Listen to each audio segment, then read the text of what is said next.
مجھے یہ سن کر بڑی حیرت سی ہوئی تھی. کانوں کو یقین نہیں آیا تھا جب امی نے مجھے یہ بتایا کہ بڑی خالہ کے گاؤں کے سبھی مرد نامرد ہیں. میں یہ بات سن کر ہی اچنبھے میں آیا تھا. میں نے سمجھا شاید میری والدہ نے یہ بات تنزیہ کہی ہے، لیکن ابا نے بھی اس بات کی تصدیق کر دی تھی. کہنے لگے سمینا آپا کے گاؤں میں وہ بدبخت عورت رہتی ہے جس نے مردوں کو نامرد کر دیا ہے.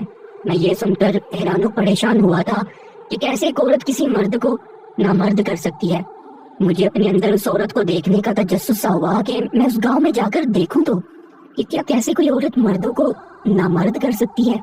میرا کبھی اس گاؤں جانا تو نہیں ہوا، مگر اس کے بارے میں یہ بات مشہور تھی. میں نے راستے میں ہی کئی لوگوں سے طرح طرح کی باتیں سن لی تھی جو بڑی ہی پریشان کن اور حیرت میں مبتلا کر دینے والی تھی. اس گاؤں کے بارے میں مشہور تھا کہ وہاں سبھی نامرد رہتے ہیں. وہاں کئی سالوں سے کسی کی شادی نہیں ہوئی. یہ بات کچھ لوگوں کے لیے مذاق خیز تو کچھ کے لیے حیران کن تھی. میری خالہ بھی اسی گاؤں میں بیاہی گئی تھی. ان کی شادی کو بہت سال ہو چکے تھے. پڑھائی سے فارغ ہو کر میرا دل چاہا کہ میں ان کے ہاں چھٹیاں گزارنے جاؤں. چنانچہ میں اس گاؤں میں پہنچ گیا.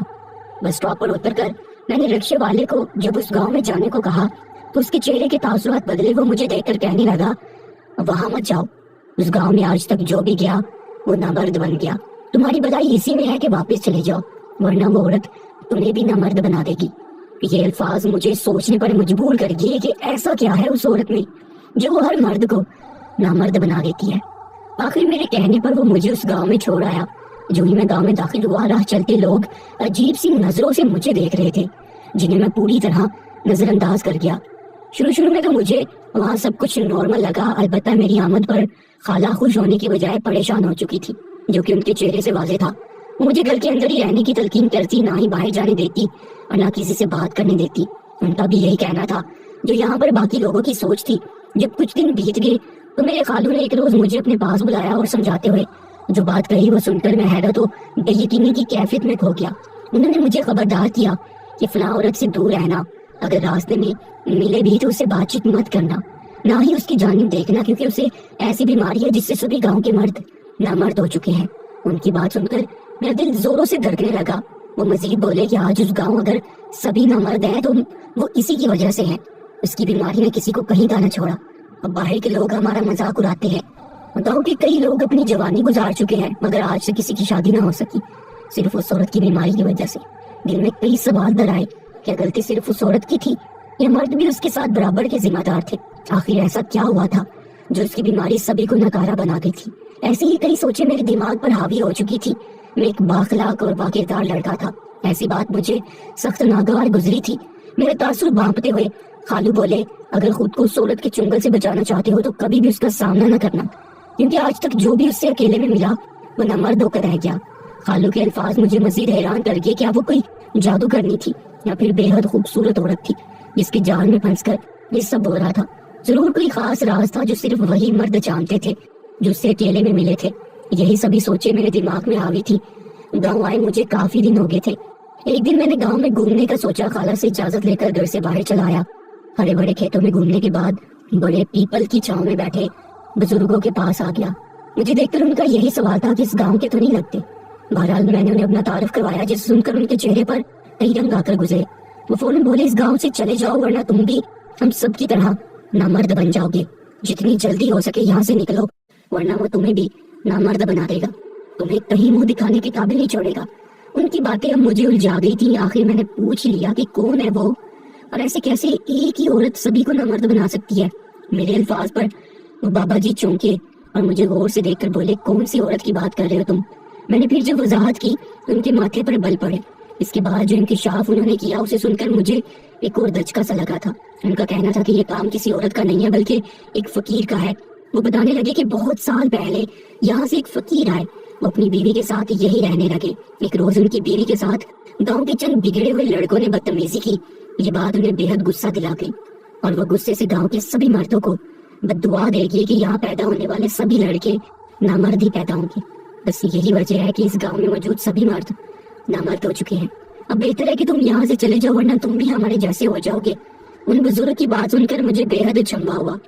سچ پوچھے تو مجھے خوف سا آنے لگا کہیں یہ سب سچ ہوا تو، لیکن میرا دل ایک پل کے لیے بے یقین سا بھی ہوا تھا. یہاں پر آدھے گاؤں والوں کو کہنا تھا کہ ایک عورت مردوں کو پاس بلاتی ہے اور جو مرد اس کے پاس چلا جاتا ہے اسے نامرد کر دیتی ہے، اور آدھے کہتے تھے کہ کسی بزرگ کی بد دعا ہے۔ گو کہ جتنے منہ اتنی باتیں تھی۔ اس گاؤں میں تو ایک سے بڑھ کر ایک راز چھپے تھے۔ ان سب باتوں نے مجھے ذہنی بے سکون کر کے رکھ دیا تھا۔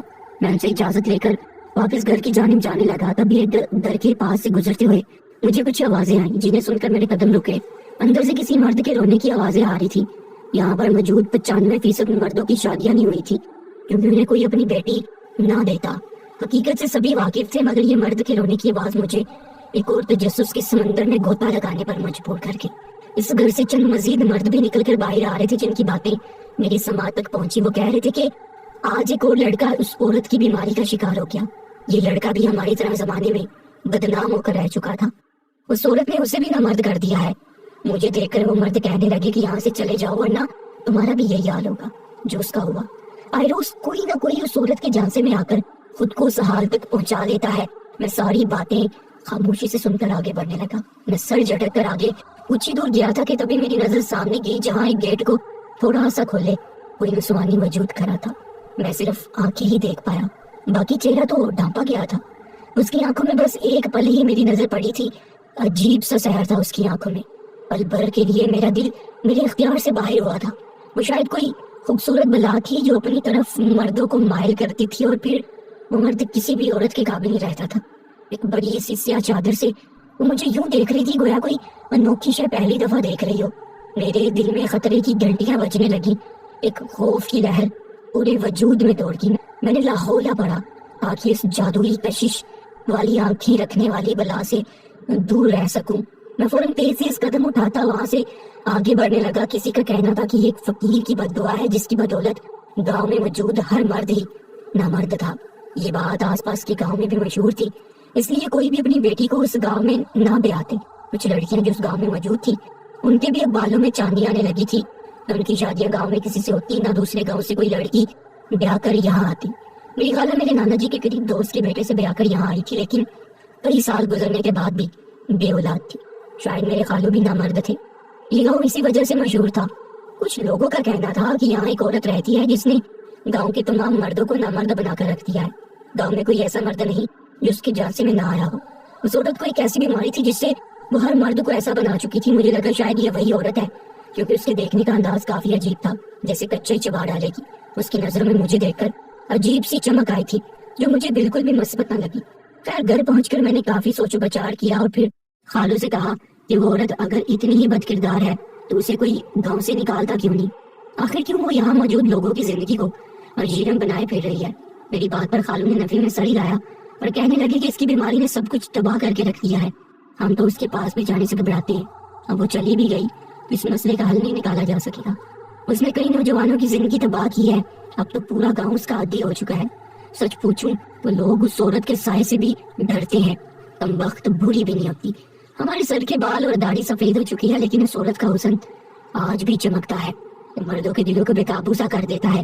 بہت سے لوگوں کا یہ بھی کہنا ہے کہ یہ کوئی انسان نہیں ہے بلکہ پری ہے، جنات کی برادری سے اس کا تعلق ہے۔ کچھ بھی کہتے ہیں اس جن زادی کے ساتھ شاید انسانی مردوں نے زیادتی کی تھی، اس لیے یہ بدلہ لینے کے لیے انسانی وجود میں آ گئی ہے۔ اپنے خالوں کی باتیں سن کر میں سوچنے لگا کہ لوگوں نے جانے کیا کیا افسانے اس عورت اور اس کے گھر کو لے کر بنا لیے ہیں، جو سننے میں تو کانوں کو بڑے لگتے تھے لیکن سچائی اور حقیقت سے کوسوں دور تھے۔ عقل دلیل مانگتی ہے جو یہاں کے لوگوں کے پاس تھی نہیں، لیکن وہ تمام گاؤں والوں کے لیے اچھوت سی ہو گئی تھی۔ لوگ اس کے گھر سے کوسوں دور بھاگتے تھے، وہ گھر سے باہر سودا لینے کے لیے نکلتی تو لوگ بازار خالی کر دیتے، جس چیز کو چھو لیتی لوگ اسے اسی کو دے دیتے یا آگ میں جلا دیتے۔ جیسے جیسے میں صورت کے بارے میں کسی سن رہا تھا، میرے اندر اسے دیکھنے کا تجسس بڑھتا جا رہا تھا، اور ساتھ ہی ساتھ اس گاؤں کے مردوں سے کوفت جو عورت کا سچ جانتے ہوئے بھی خود کو اس دلدل میں دھکیل چکے تھے۔ کیسا عجیب گاؤں تھا، اور اس سے بھی عجیب یہاں کے لوگ۔ خیر کچھ دن بعد میں خالو کے ساتھ کسی کام سے باہر آیا، اپنے کاموں میں مصروف ہو گئے تو میں چہل قدمی کرتا ہوا ایک درخت کے نیچے آ کر کھڑا ہو گیا۔ وہ گاؤں بہت ہی خاموش سا گاؤں تھا، وہاں سبززار، ہریالی، پرندوں کی چہچہاہٹ وغیرہ سب تھا، مگر پھر بھی کسی شے کی کمی تھی، اور بہت ہی بچوں کی، کیونکہ نہ کسی کی شادی ہوتی تھی نہ ہی بچے۔